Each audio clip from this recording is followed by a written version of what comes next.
AITA for calling off my wedding when my fiancée chose her best friend over me?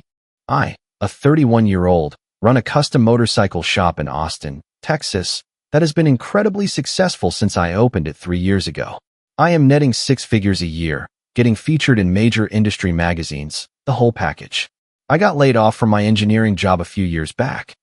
I used my severance pay to rent an old garage and turn it into something real. The first year was extremely difficult. Now, celebrities fly in for custom builds. The shop has that industrial vibe that girls either love or hate. Exposed brick, vintage signs, classic rock in the background, and the permanent scent of motor oil and metal. I have 2 full-time mechanics, guys who know their stuff and do not create drama. Gage is an old-timer, an old-school Harley expert, and Brianna is younger, a genius with sport bikes. 2.5 years ago, I was at a charity auction for wounded veterans when this stunning woman approached my table. I met Haley, 27, female, a PR manager for a downtown tech firm. Blonde, fit, drives a BMW her father bought her, educated, accustomed to the safety net of family money. You know the type. The auction was taking place in a fancy hotel ballroom. A black tie event where everyone tries to outbid each other on golf packages and dining experiences. I had bought a table because my business was doing well, and I thought it was good for networking. Plus, supporting veterans spoke to me. My father is military, and I have immense respect for those who served. Haley arrived in a little black dress, scanning the room. When she spotted me in my tailored suit, yes, I know how to look elegant when I need to, she made the first move. I will not lie. Physically, she was way out of my league, but I had something she wanted. Plus, my shop was starting to make noise, and she loved being seen with the cool bike guy at her corporate events. My best friend was there that night watching me operate. Micah is the kind of guy who can roast someone relentlessly but still manages to make people like him. He is 32 years old, works in construction management, built like a tank, but funnier than most stand-up comedians. He has a sixth sense about people. It is unsettling how accurate he is. Bro, that girl is as real as reality TV. I should have listened to him right away. But Haley was attractive, seemed genuinely interested in my work instead of being embarrassed by it, and did not mind getting her hands dirty when she came to the shop, at least in the beginning. The early relationship phase was pretty solid. She would sometimes stop by after work, bring dinner from a trendy downtown restaurant, and watch me work on the bikes, ask good questions, and seem sincerely interested in the craftsmanship aspect. She even got her hands dirty helping me polish the chrome on an old shovel head I was restoring. My father's reaction when I introduced her for the first time was memorable. My dad is 65, a retired U.S. Air Force mechanic, and has zero filter. He says exactly what he thinks, whether you like it or not, and the worst part is he is often right. She is pretty, son, but be careful. Girls like that have expensive tastes and high expectations. Make sure she is with you for the right reasons. We moved forward in the relationship, and 10 months ago, I proposed. I dropped $8,000 for a ring she hinted she wanted. The wedding was scheduled in a month. Buying the ring was a lesson in itself. I spent 3 weekends hitting every jewelry store in Austin while Haley explained cut, clarity, and color to me like she was giving a lecture. She had screenshots of her friends' rings on her phone to compare. That should have been a huge red flag. But I was earning a good living and figured if I was going to do it, I might as well do it right. My dad's reaction when I told him the price of the ring was incredible. $8,000, son? I bought your mother's engagement ring for $300 in 1987, and she still wears it 35 years later. Your mother cried when I gave it to her. Not because of the size, but because of what it represented. Here's the thing. In 2.5 years of being together, this girl never once mentioned a best friend named Tristan. Yes, that is really his name, met in college. Never. And believe me, Haley talks about everyone and everything. I know the details of her yoga teacher's divorce, her coworkers' love life, even her hairdresser's family dramas. She has opinions on people I have never met and probably never will. But somehow, Tristan never appeared in the conversation. For someone who documents every friendship and every connection, it was extremely suspicious until 2 months ago when she casually announced that her friend Tristan Caldwell from college was moving to Austin for work. 2.5 years, and this is news to me. There is clearly something wrong. Tristan arrives in town, and I immediately size the guy up. He is 29 years old, 6 feet 2 inches, and looks like he walked off a magazine cover. He works at McKinsey, drives a flashy Porsche Cayenne. He probably spends more on skincare and manicures than most guys do on their entire wardrobe. McKinsey is one of those consulting firms that charges millions to companies to tell them what their own employees already know. Tristan has that typical consultant swagger. He speaks in jargon, drops client names, and acts like he was personally responsible for the success of Fortune 500 companies. But it was not just his look or his attitude that set off my alarms. It was mostly the way Haley behaves with him. I have seen her excited before, but this was different. The way she hugged him at the airport, hopping up and down like a teenager meeting her favorite celebrity. The way she introduced us was even worse, like she was introducing me to her tax accountant while Tristan shook my hand limply and immediately started talking to Haley, as if I were invisible. Then he pulls out his phone, shows her photos, sharing an inside joke about spring break in Cancun, totally ignoring the fact that I am just standing there.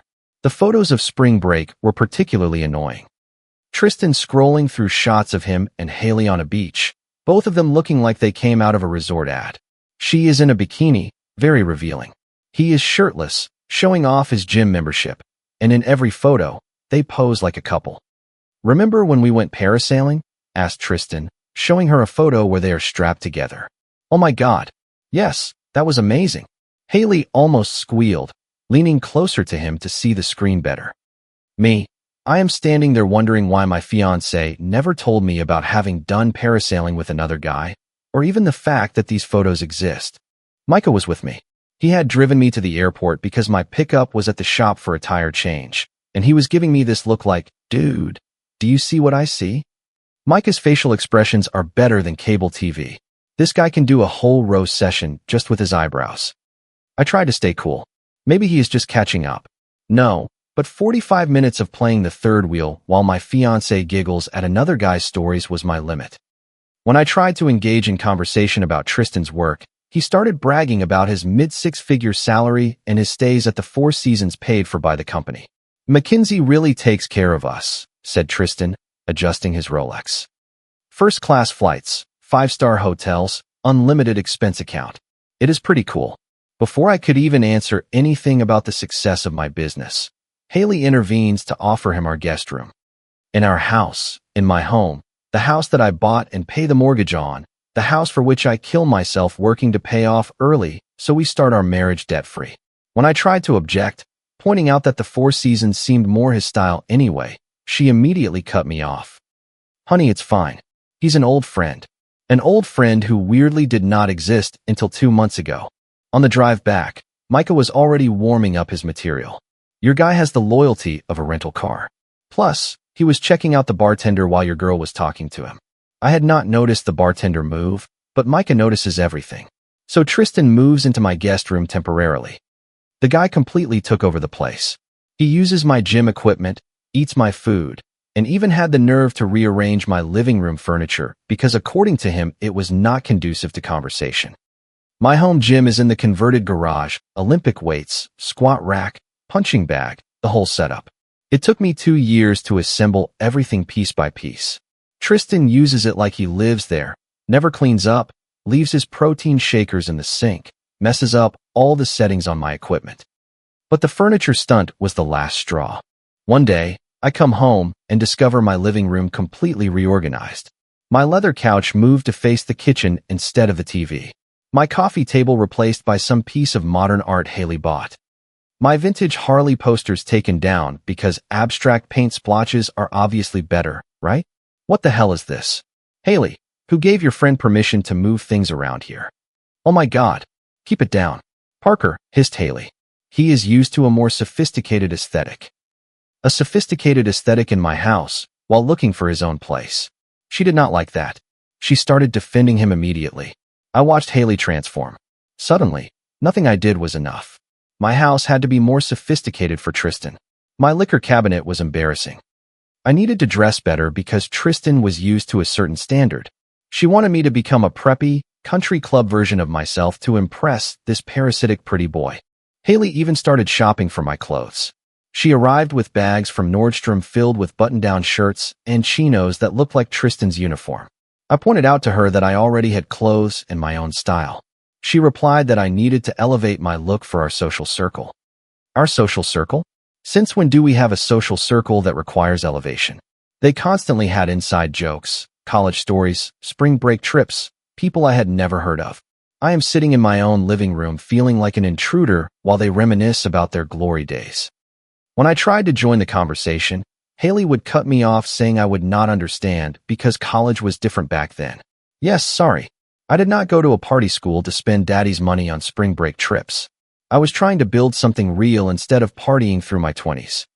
Their college stories always involved parties, expensive trips, and situations that looked more like dates than friendship. Formal balls where Tristan was Haley's date because she could not find anyone else. Micah came by one evening and witnessed the whole show. After Tristan and Haley left for their usual evening walk, he let loose on me.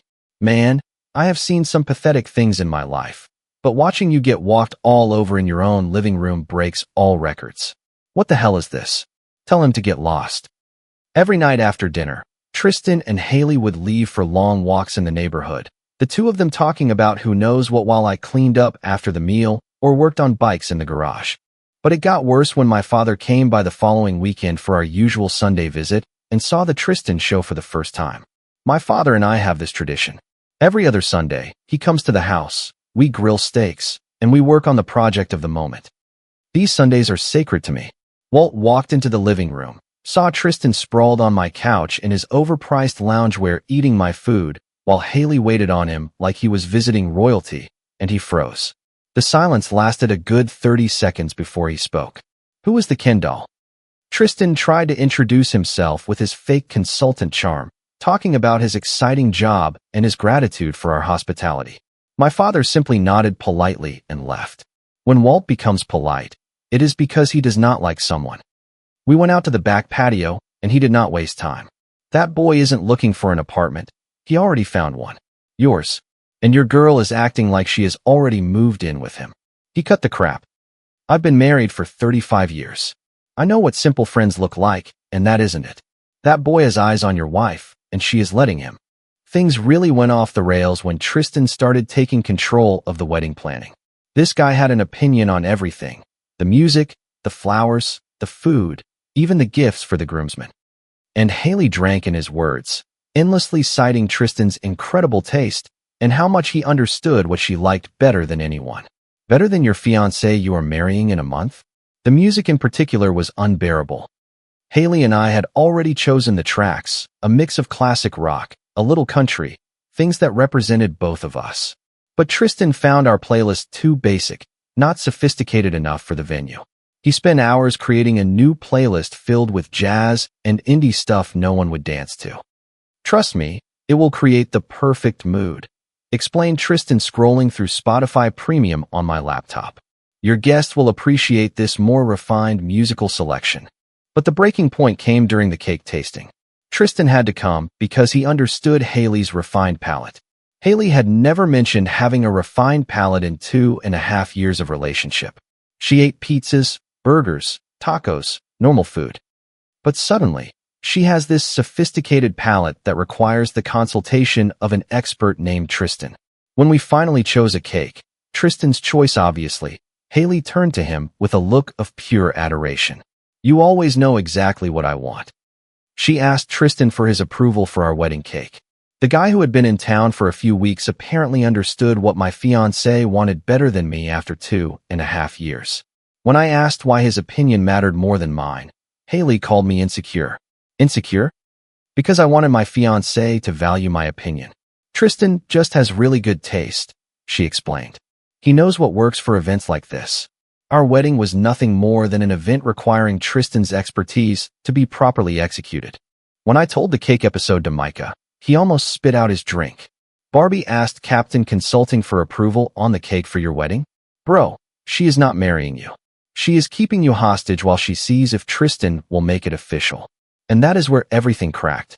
Last week, I was working late in the garage rebuilding an engine for a custom project. When I heard them talking on the back patio, they thought I could not hear because of the music, but I have good ears after years of listening to engines. The bike was a 1977 shovelhead that a guy wanted fully restored to original specs. A beautiful machine, but the engine was dead. I had been working on it for weeks, staying late to get the timing perfect. It was almost meditative work, taking apart something complex and rebuilding it better than before. I had classic rock in the background, low enough to concentrate, but loud enough to enjoy. The garage door was open. Luckily, because that is where I heard them. "Haley, are you really sure about this wedding thing?" The question froze me. I cut the impact wrench and listened. "Parker is a good guy," said Haley, but her voice was weird, hesitant, like she was trying to convince herself. "Good guys always finish last. Haley, you deserve someone who is on your level, your intellect, your ambition, your class. Your class." There it was. Tristan had been dancing around it for 6 weeks. I was not of Haley's class, not smart enough, not ambitious enough, not good enough for her social circle. "It's complicated," she said, and I could hear the doubt in her voice. "It doesn't have to be. You know there has always been something between us. Always been something." 6 years of friendship. And this preppy manipulator had never stopped wanting her. He was playing the long game from the start, positioning himself as the best choice, while undermining my relationship with Haley. Think about what we could have, what we have always been moving toward. For 6 years, while she dated other men, while I fell in love with her, Tristan waited and built this moment. I cut the music and went inside, but sleeping was impossible. The next morning, I called Micah at dawn. Finally, I wondered when Captain Oblivious was going to show his true face. "What did you hear?" I told him everything. The whole conversation word for word. "Bro, this guy just told you exactly what he has been preparing from the start. The question is, what are you going to do now?" What was I going to do? That is where it gets interesting. That afternoon, I decided to force the situation. I told Haley that it was time for Tristan to find his own accommodation, that we needed space to concentrate on us with the wedding in 3 weeks. "Tristan needs to find his own place," I said when Haley came home from work. "The wedding is in 3 weeks, and we need to focus on us." The reaction was immediate and nuclear. She called me selfish because I wanted Tristan to leave when he was trying to settle into a new city. When I pointed out that he had a 6-figure job and could easily afford his own housing, she threatened to postpone the wedding if I continued to be jealous and controlling. "He is my oldest friend, Parker. How can you be so heartless?" There it is. Postpone our wedding because I want her friend to leave my house. You would postpone our wedding for Tristan? I would postpone our wedding because you are acting in a paranoid and controlling way. Paranoid because I did not want another man living in my house. Because I wanted my fiancée to put our relationship first.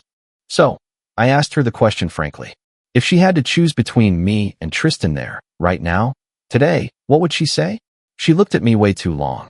The silence stretched until it became an answer in itself. I saw her brain turning, looking for the right answer that would allow her to keep us both. That is a ridiculous question. It is a simple question. If you had to choose now, who would you choose? I shouldn't have to choose between my fiancé and my friend. But if you had to. Again, an interminable pause. I looked at her face. I saw the exact moment she understood that there were no good answers, no way to avoid the truth. Tristan has been in my life for longer. 6 years against 2.5 years, Tristan wins. The answer hit me like a punch in the gut, but it also clarified everything. She had made her choice.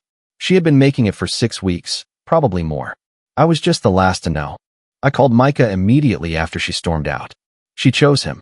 Bro, obviously, the princess wants her prince, not the mechanic. I passed the rest of the day on the phone. I called my lawyer first. I wanted to know where I stood legally. In Texas, engagement rings are conditional gifts. If the wedding is canceled, I get the ring back. Doesn't matter who wins the engagement. Good to know. I called the venue, the caterer, the band, the photographer. I canceled everything. I lost a few deposits, but I saved myself a much bigger mistake. The venue manager was understanding. Apparently, wedding cancellations happen more often than you think. Better to lose a deposit than pay for an entire wedding with the wrong person. The caterer, the groomsmen gifts. $5,000 gone up in smoke, but they had already ordered specific products. The photographer was cool. He offered to do a photo shoot with my bikes instead, which sounded frankly awesome. Then, I called my guys Micah, my brother Nolan, Gage from the shop, and my cousin Casey who works in private security. I told them to come over that same evening. I was going to need witnesses for what was going to follow. Nolan came down from Dallas. He is 2 years older than me and has zero patience for drama. Gage closed the shop early and brought sodas. Casey arrived in off-duty security gear, looking ready for trouble. Micah arrived first with a cooler full of energy drinks and his biggest smile. This is going to be better than pay-per-view. So, you finally going to grow a spine and ask these squatters to leave. When Haley and Tristan returned from dinner, another meal to which I was not invited, another decision made without consulting me, I was waiting for them in the living room with my team and some papers. The expression on their faces when they entered was gold. Tristan turned pale. Haley turned scarlet red. "Parker, we need to talk about this morning," started Haley. I cut her off. "Actually, no, we don't. Tristan, you have until tomorrow morning to get your stuff out of my house." "Excuse me." Haley's voice went up into those shrill trouble registers. "And Haley, here is your 30-day notice. You are moving out too." She looked at the eviction papers like they were written in a foreign language, then looked at me, then looked at my 4 buddies sitting there like a tribunal. When she understood I was serious, her face went nuclear. The whole scene played out exactly as planned. She pretended I could not take back an engagement ring. I explained Texas law on conditional gifts. Tristan tried to play peacemaker until Casey offered to help him find his room. Casey has this way of holding himself that makes people nervous. 6 feet 3 inches, 250 pounds of muscle, and 20 years dealing with real problems. Tristan looked at him once and decided that cooperating was the best option. Haley tried to argue that people could have friends of the opposite sex, that I was unreasonable and controlling, but the facts spoke for themselves. She had chosen Tristan over me, was ready to postpone our wedding for him, and followed his advice for everything, from flowers to furniture. "The ring, Haley, give it here." She threw it at me. I caught it in midair. All that time spent tuning carburetors paid off. "Fine, take your stupid ring, but don't come crying when you realize what you lost." "I know exactly what I'm avoiding," I replied. Micah could not help adding, "Give them a week. I bet they post couple photos by Friday." The next morning, Tristan was gone. He had packed his designer suitcases, his skincare products, and had slid out of my life to return to his luxury hotel. Haley spent the day crying and throwing her stuff into boxes while my guys made sure she did not damage anything by accident. On her way out, Gage and Brianna helped her load her stuff into a U-Haul truck. By noon, my phone was blowing up.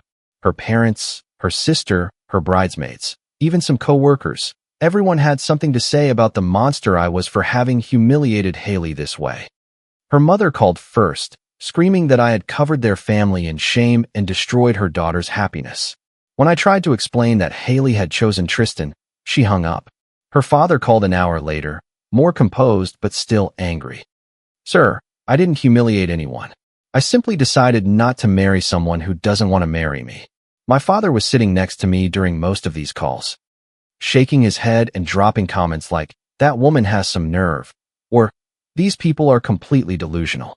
When someone shows you who they are, believe them the first time. Your daughter showed you exactly who she was. Lucky you were paying attention. Her bridesmaids sent group messages calling me controlling and a manipulator incapable of accepting that Haley has male friends. According to them, the problem was me because I did not trust Haley's friendship with Tristan. Male friends.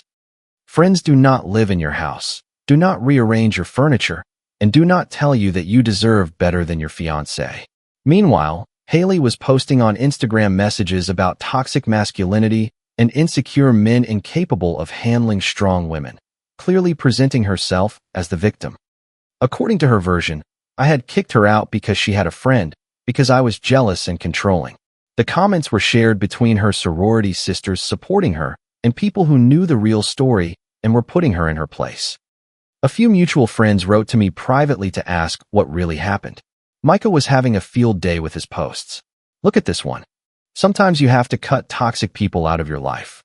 Yeah, luckily you cut yourself out of his, sweetie.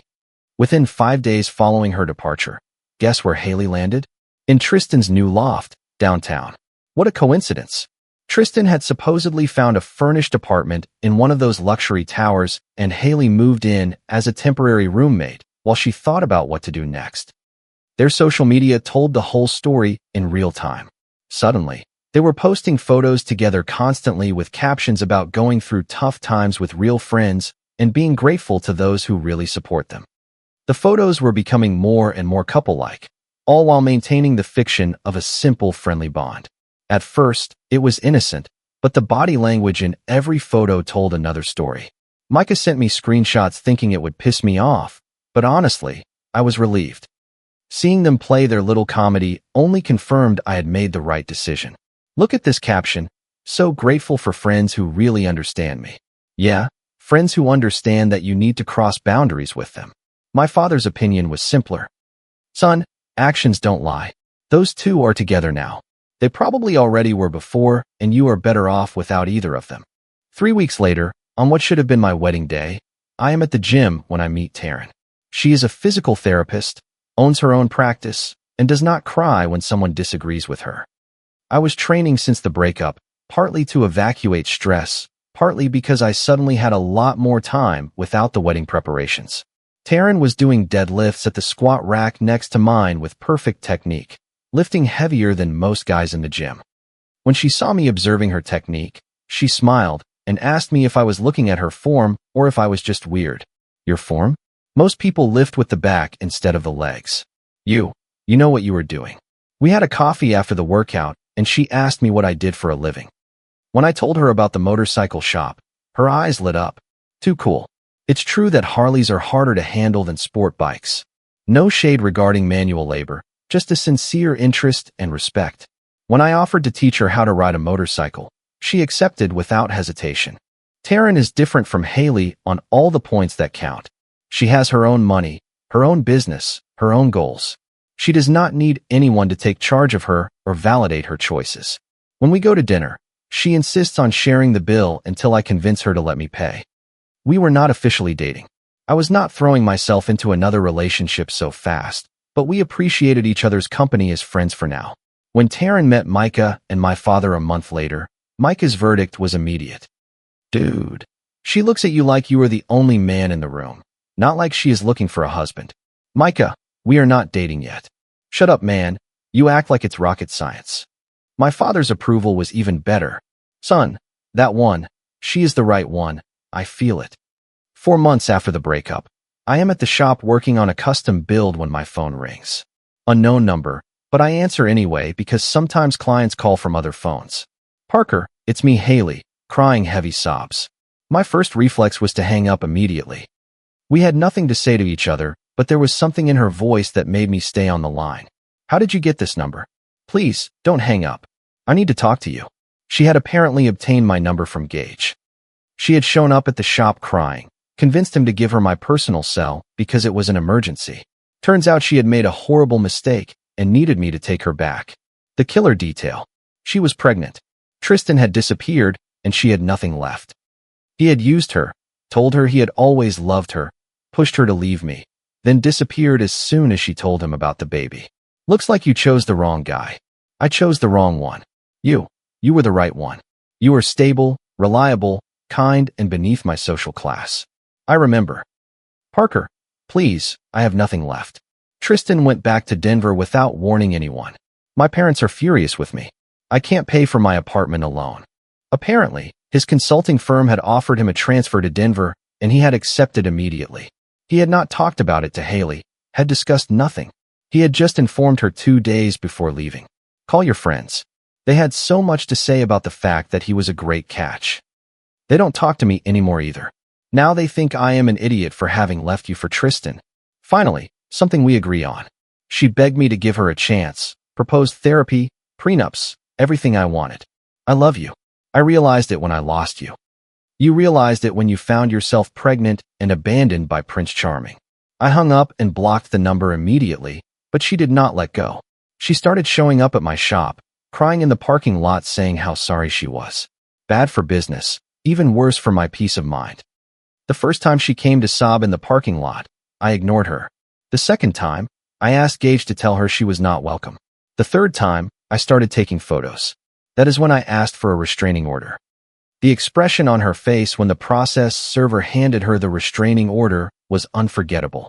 The pure shock of realizing that actions have consequences and that showing up regularly at someone's workplace after being told to leave is actually illegal. 6 months later, I am at a motorcycle rally in Sturgis with Taryn when my phone vibrates. Message from an unknown number with a photo attached. It is Haley, obviously pregnant, working behind the counter of a fast food chain. The message says, "I thought you would want to see how your ex is doing." Karma is real. A friend, probably a former bridesmaid who turned against her after the whole story with Tristan exploded. Haley had burned a lot of bridges with her choices, but honestly, seeing this photo gave me no satisfaction.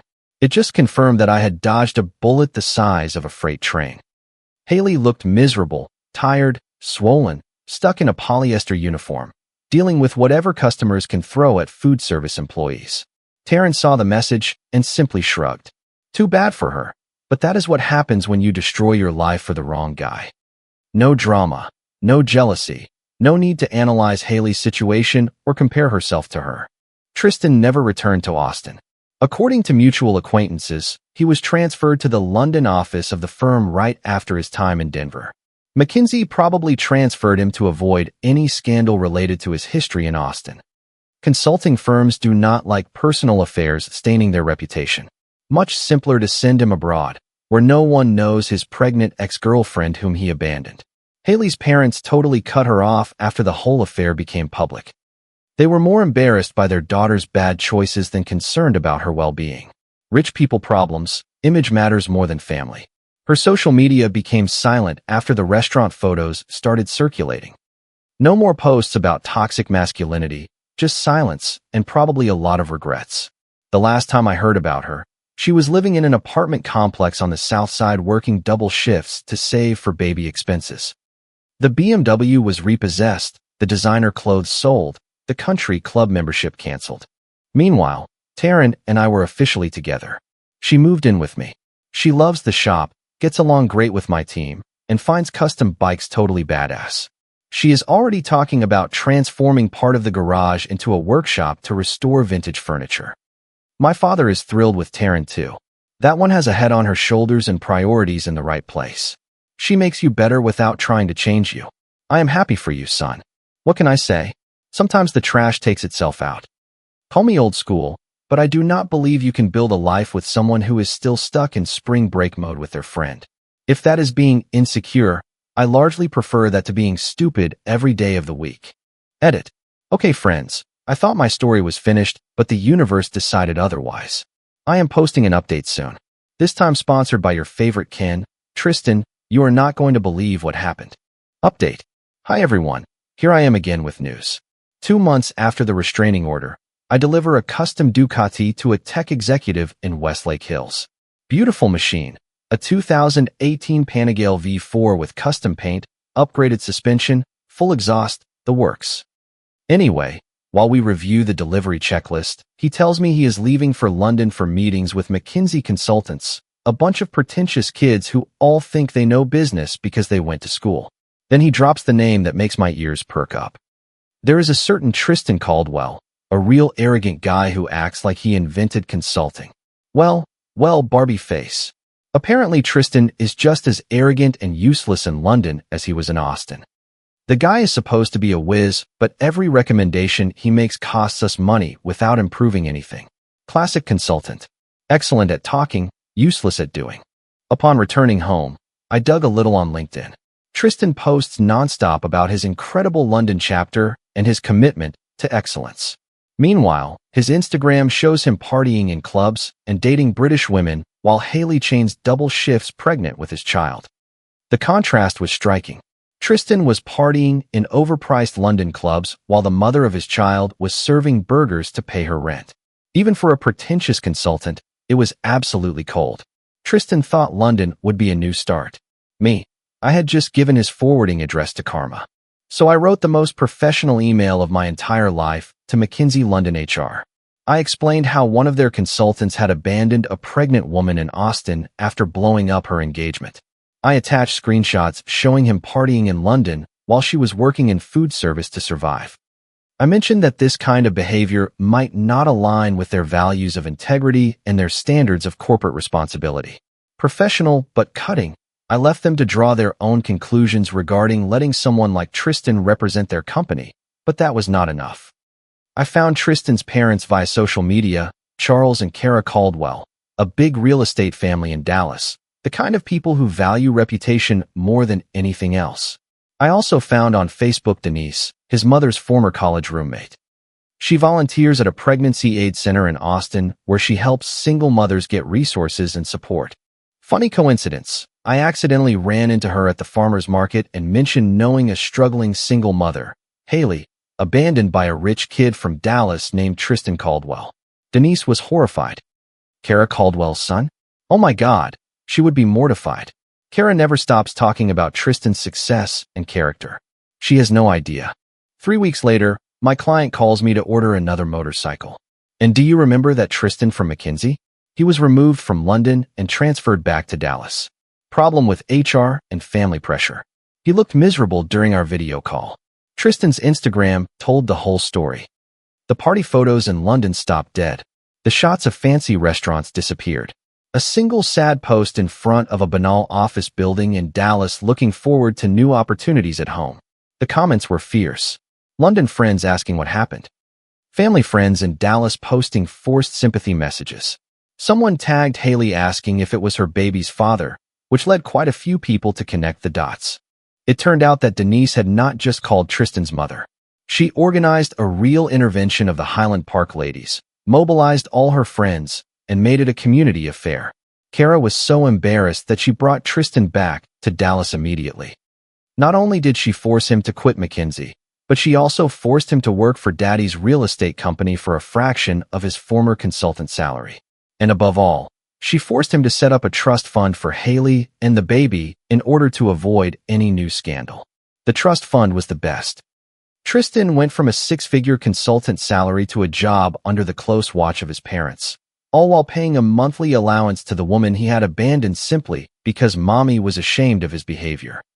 Result, Tristan is stuck in Dallas working for his parents, financially supporting the child he had tried to abandon, and his consulting career is dead and buried. Haley receives monthly payments that probably exceed her salary in food service, and she has access to healthcare thanks to the fund. I did not lift a wrench or throw a single punch. I just let karma act via LinkedIn and the Soccer Moms League. And remember, friends, if one day she tells you he is just a friend, smile, nod, and start keeping evidence. Peace out, everyone. Comment. Sometimes the hardest thing to do is walk away from someone you love, but protecting your peace is always worth the price.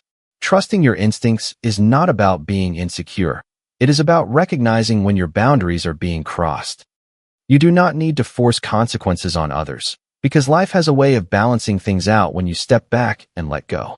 When you clear out the clutter and negativity, you make room for genuine people who truly value and respect you.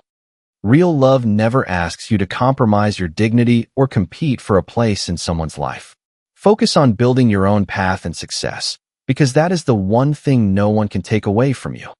Surround yourself with friends and family who lift you up, because their perspective can often save you from heartache. Healing takes time, but there is immense power in choosing your well-being over a situation that constantly drains you. Remember that saying no to toxic situations is really saying yes to your future happiness. I hope this reminds you that you are enough on your own, and that the right people will always make you feel seen and heard. If you like the stories, don't forget to leave a comment and support the channel by subscribing. See you in the upcoming stories.